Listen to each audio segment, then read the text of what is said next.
Top of the morning to you. Welcome to Shattering Myths, the program devoted to those of you who, like me, have come to realize that the world's religious, political, economic, military institutions are corrupt, that they are counterproductive, that they cannot be fixed. If you'd like to know more about them and why we have come to this conclusion, we encourage you to listen. If you'd like to participate, you may call me. I'm Yahowah. Toll free, 877-300-7645. Yesterday, we ended the news hour of the program affirming that the President of the United States is a resolute liar. Now, you might say that's disrespectful. Why would you have any respect for a resolute liar?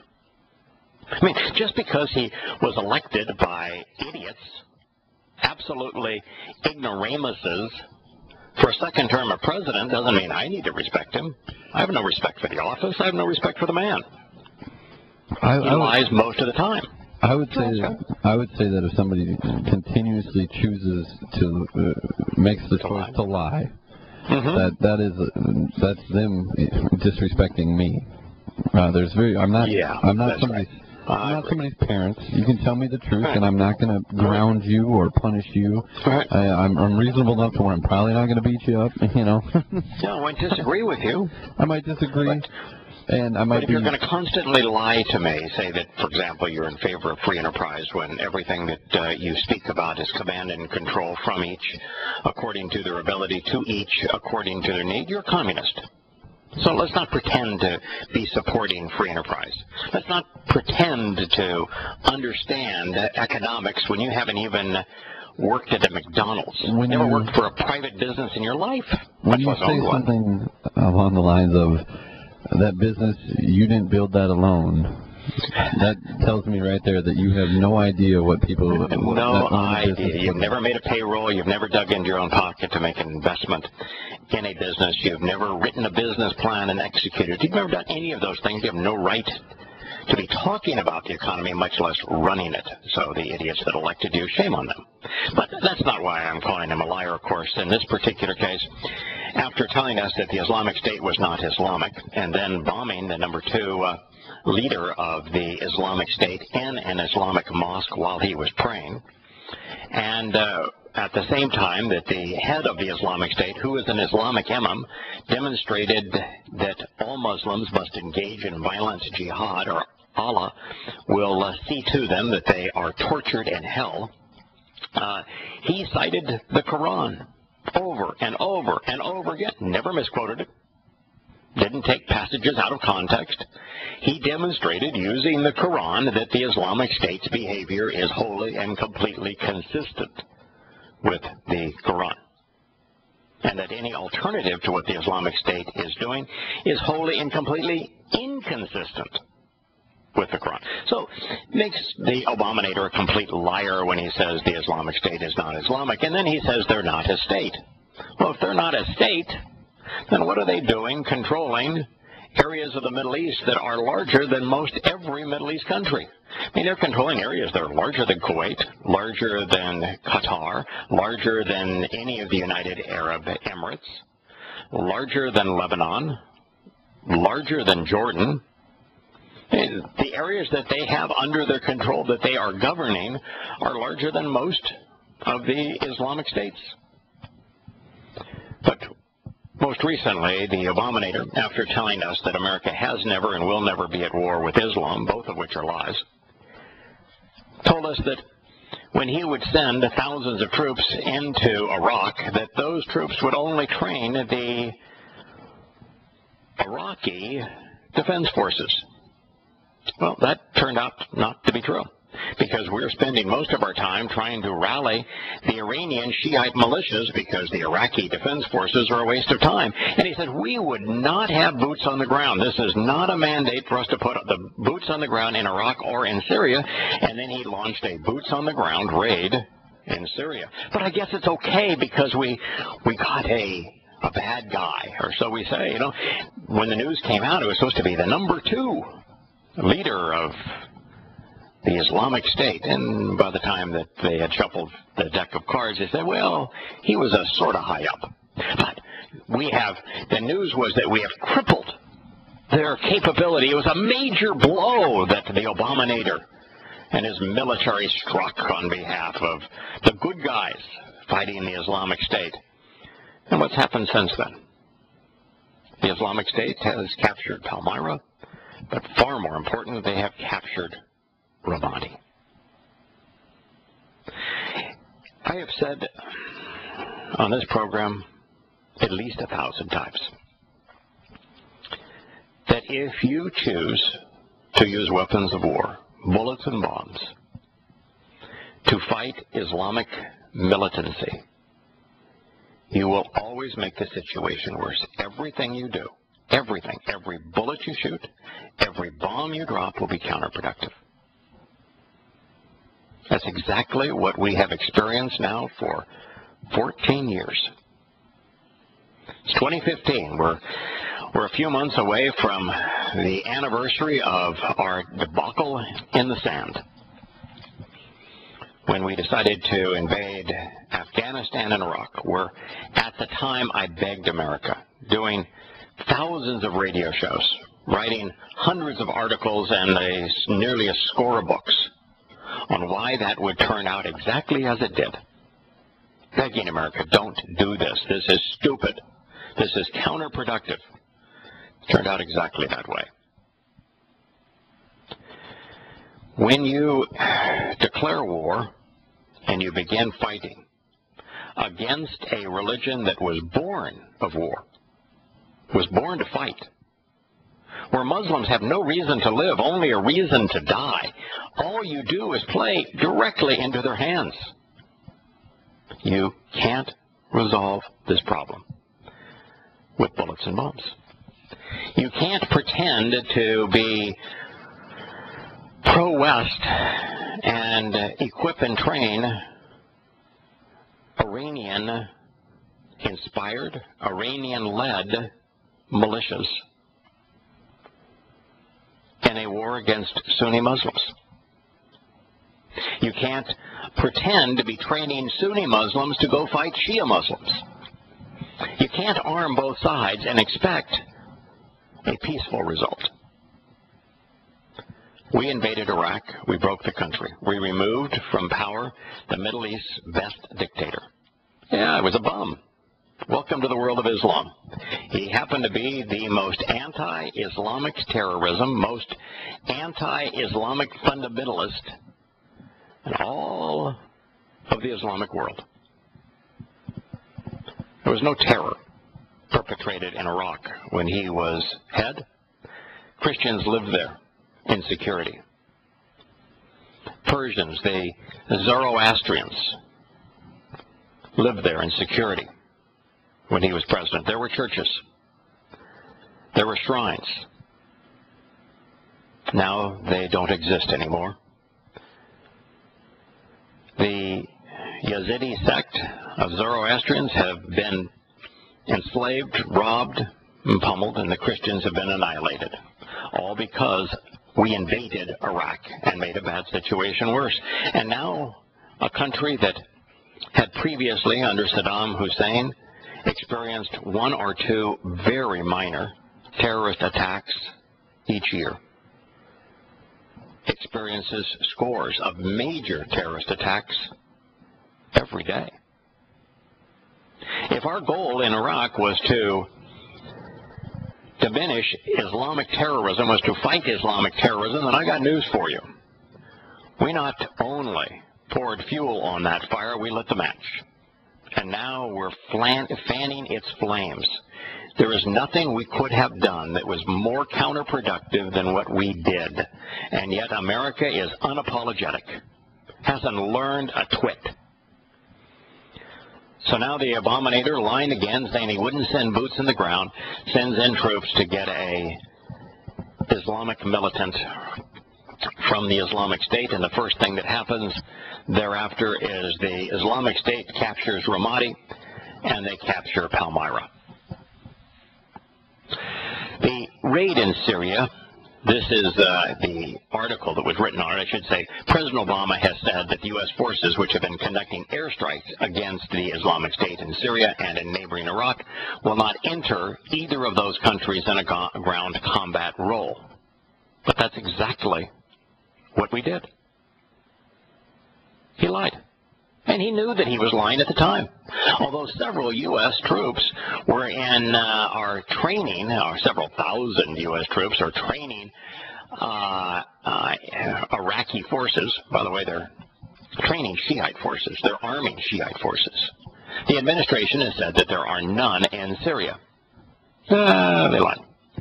The raid in Syria came as the Islamic State forces in Iraq tightened their grip on the city of Ramadi, in a significant setback to Iraq's U.S.-backed government. And it's really Iran's U.S.-backed government. The capital of Iraq's largest province said that the militants were executing dozens of civilians and then blowing up their homes. It's kind of like Vietnam. You know, in Vietnam, after America, or while America was there, and then after America left, but primarily while America was there, arming the South Vietnamese, doing the same thing we're trying to do now in Iraq. You know, it was an utter and complete failure in Vietnam and led to millions of people being killed. The same thing is true now in Iraq, as we arm Iraqis on both sides. The communists, when they finally took over the country, which was a fait accompli, just as it is, that was a fait accompli that the moment America invaded Iraq, that the Shiites from Iran would take over the country. And then the country would devolve into civil war as Sunnis and Shias began to fight a civil war, and that would obviously spill over into Syria, and then into Lebanon, and then into Jordan, and then into Saudi Arabia, and all of a sudden we're fighting World War III. The Vietnamese went door to door, and if they suspected anyone of sympathizing with the South Vietnamese government or with the United States, they had arms and legs cut off. Their children had hands cut off. They were stigmatized. Their homes were burned. So what's now happening in Iraq? Those that we abandoned because we told them, oh, we'll stay with you, we'll be loyal to you, you can depend on us. Well, those that we rattled the cage, we broke the country, we deposed the dictator, and now they were subjected to Shiites. They were mutilated by them. And so the Sunnis have returned and are doing that same thing to the Shiites. The defense official described Abu Sayyaf as, quote, fairly high up. Oh boy, that gives me such confidence in the Islamic State hierarchy, but not among the most senior militants tracked by the United States. But yet we were willing to contradict the express vow of the President of the United States not to put boots on the ground, to go off and get this guy and to kidnap his wife. In addition to directing oil and gas operations, oh, that's why we went after him. Okay, he was directing oil and gas operations. That's a threat, of course, to Saudi Arabia. It's going to discount their earnings, and we wouldn't want that to happen now, would we? Abu Sayyaf was also involved with the group's military operation and likely in contact with Islamic State leader Abu Bakr al-Baghdadi, the White House said. Wow. And if you salute the flag of the United States, if you respect its institutions and its leaders, there's something seriously wrong with you. The Islamic State fighters have seized the northern part of the ancient World Heritage Site in the city of Palmyra in Syria, a monitoring group has said. A World Heritage Site. You know what's there? Some columns, some trusses on top of the columns, all with images of Baal, the Lord. It's all it is Palmyra is a mix of way prior to Islam. We're talking about 2nd, 3rd century CE. So we're dealing with things that are 400 years prior to Islam. Islam didn't build anything, of course. They're just wholly destructive. But 300 years or so prior, 400 years before Islam's formation, there was an area in Syria called Palmyra that had previously been used by the Persians in particular as a religious shrine to Baal, the Lord. Satan, for those of you who are looking for a more clear identification, the Lord in the Torah, prophets, and Psalms is always Satan. And this site then had substantial influence by the Greeks because Alexander the Great, so he is called, overran this area as he was pursuing Darius, his great rival. And in addition to that, you have then after Alexander, the Romans. The Romans, thought that they should be masters of the world. They should be able to tax everybody, and there were a number of cultures they had a very difficult time warring against on the frontiers. And on the eastern frontier, with the Eastern Roman Empire in particular, Persia was a foe they never really ever beat. Persia never really ever beat Rome. Rome never really beat Persia. They would win a battle, lose a battle, gain some territory, lose some territory. This is kind of in that area. So these ruins have influence of the Roman, Greek, and Persian religion, all centered on the Lord Baal. And that's the area now that is being overrun by the Islamic State, and the world is just having a conniption fit because the United Nations thinks this is one of the great cultural centers of the ancient world. Shrines to pagan gods, it doesn't do it to me.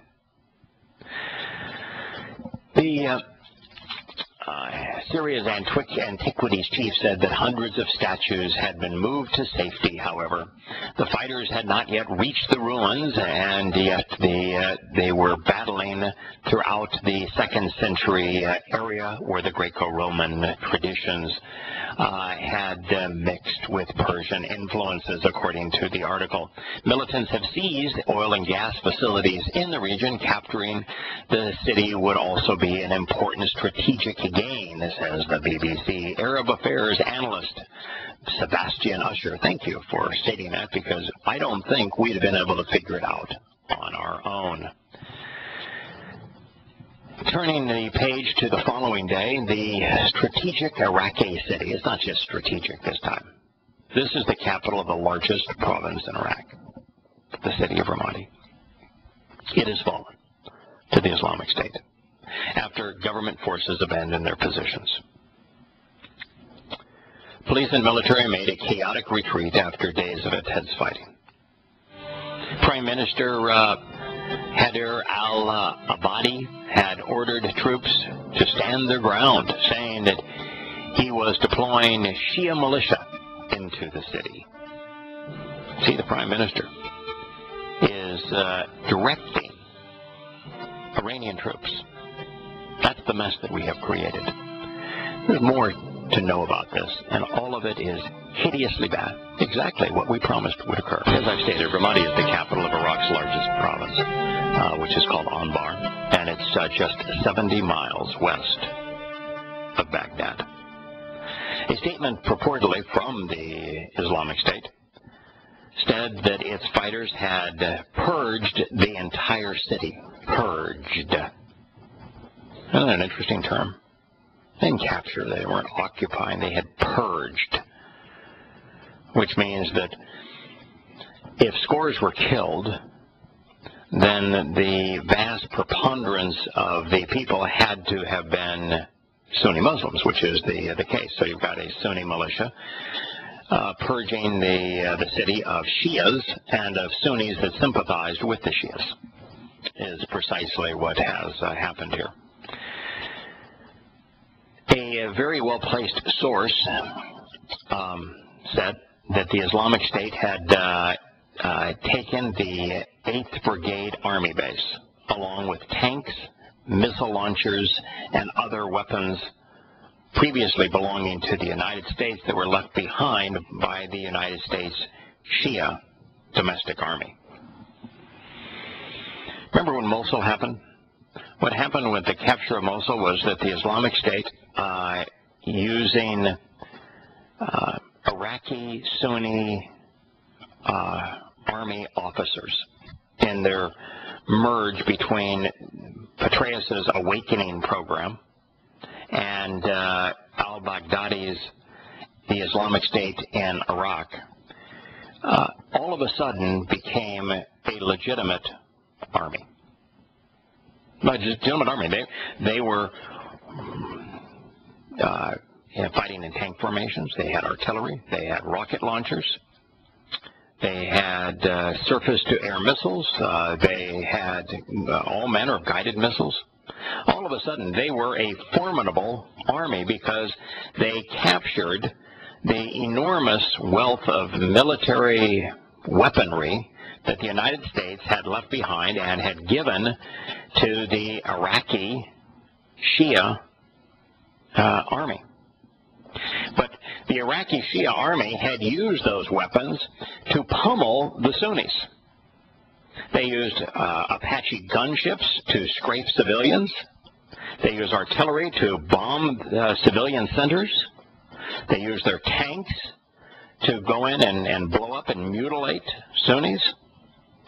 And that's when the Petraeus's awakening program of Sunni officers and al-Baghdadi's Islamic State in Iraq, his Muslim jihadists, joined forces to defend themselves against the army that America had trained and equipped.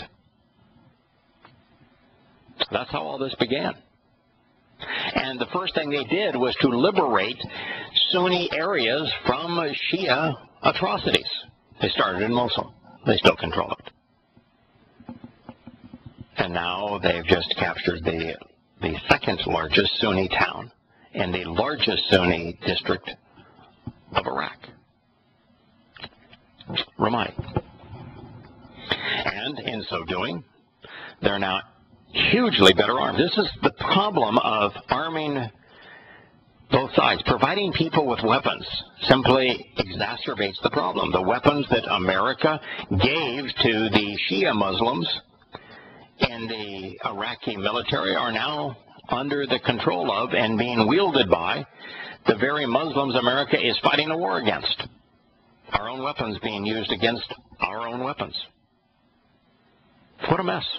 All of it eminently predictable. In fact, there was no chance there was going to be any other outcome. So when it was announced by the Obama-nator that he was declaring war on the Islamic State after the fake decapitation of the American journalist, I told everyone who would listen that this will be counterproductive, that it will make a bad situation worse, and this will be the exact result of our declared war on the Islamic State. They're going to gain more recruits. They have. They're going to acquire more weapons. They have.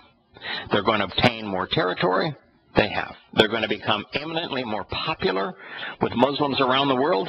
That's exactly what has occurred. They will tailor all of their messages to express the Quranic endorsement of their jihadism. Precisely what has occurred. This was all predictable.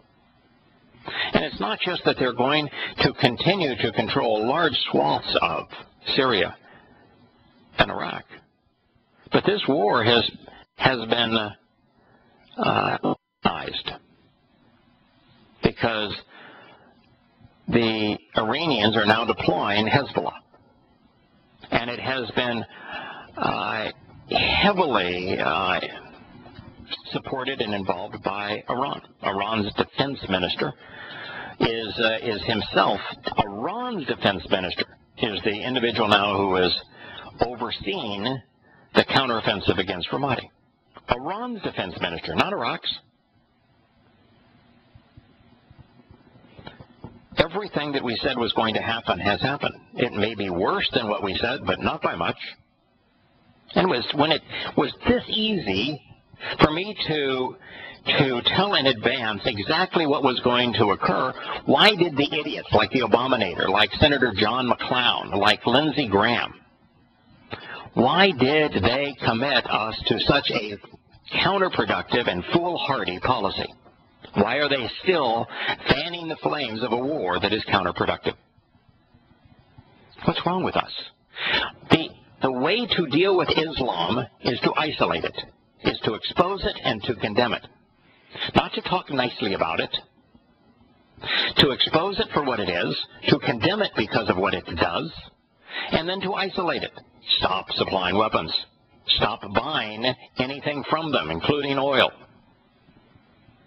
Isolate it, quarantine it, and let it die of its own devices. Let them kill one another, but not with our weapons, not with our money.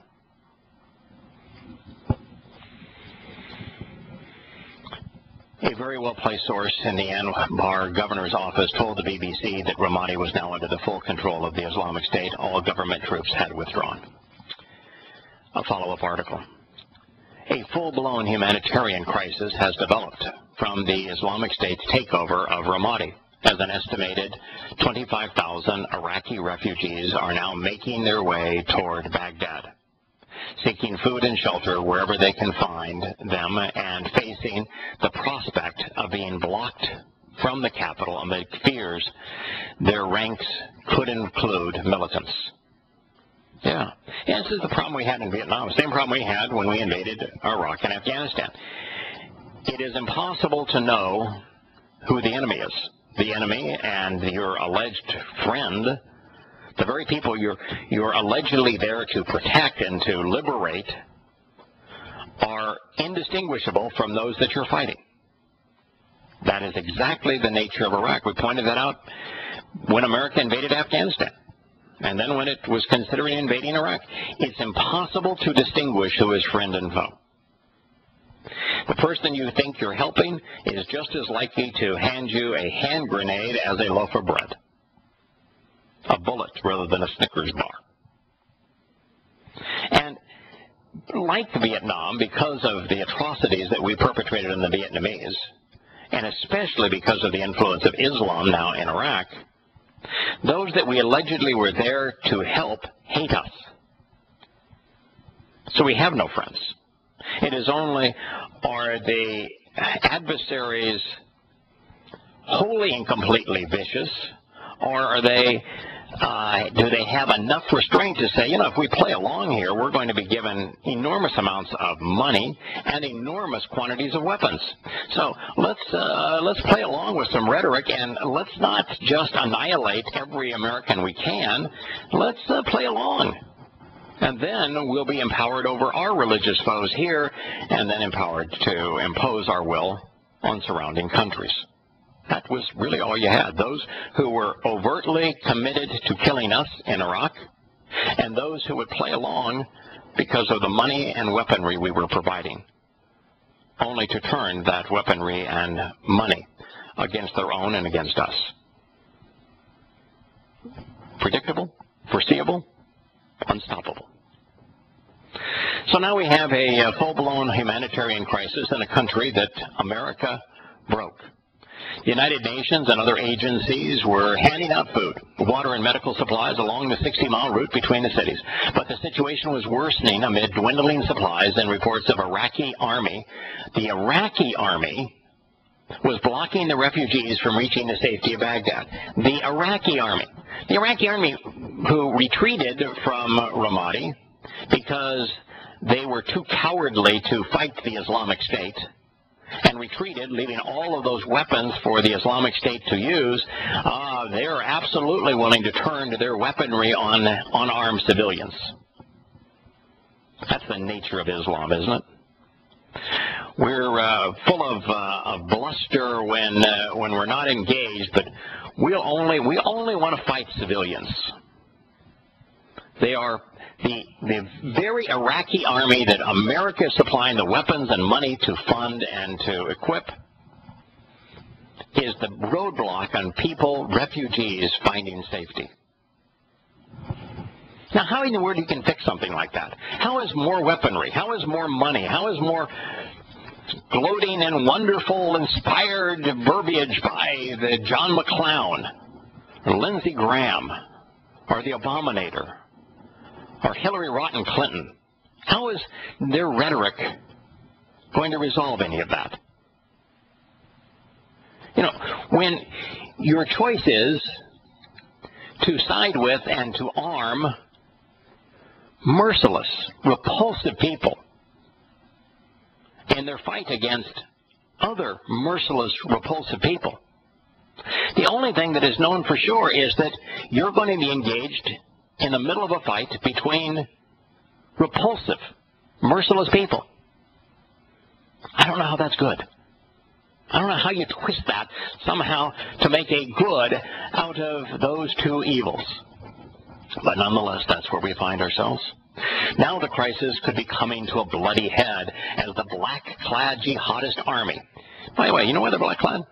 Muhammad had 3 colors. And when he led a jihadist raid, his jihadists wore black. The black-clad jihadist army is moving east behind the refugees. Oh, my God. Who are now stuck on the bank of the Euphrates River. They have the Islamic State shooting at their backs. They have the Iraqi Shia army shooting at their faces. And it's a mess that was created by America. So here we have the Islamic State attacking from the rear, the Iraqi army attacking from the front, defenseless, scared, civilians. Tens of thousands of them caught in the crossfire between American weapons in a country America broke. But you can go thank a service man or woman. You know, I'm currently in a town that has NGIC in it. And, you know, wherever you go in this town, there's always 2, 3, 4, sometimes as many as 12, 15 people in uniform, all officers.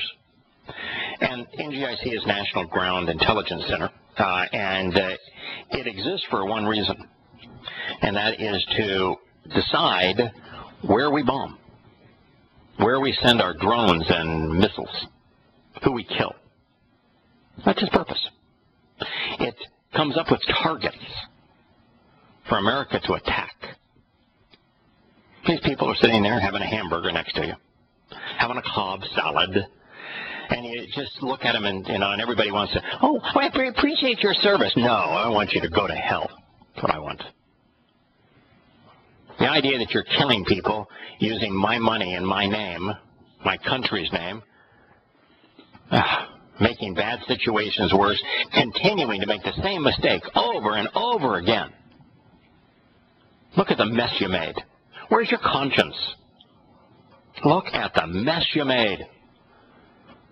Yeah, you were the guys that came up with the targets for shock and awe in Iraq in the first place. And now look at the consequence. If any of you had a conscience, there was a moral fiber among anybody that worked for the NGIC, you'd resign. You'd vomit as you walked out the door. You'd shed that uniform. Look what you've done. Look at the people being killed now with your weapons and your war.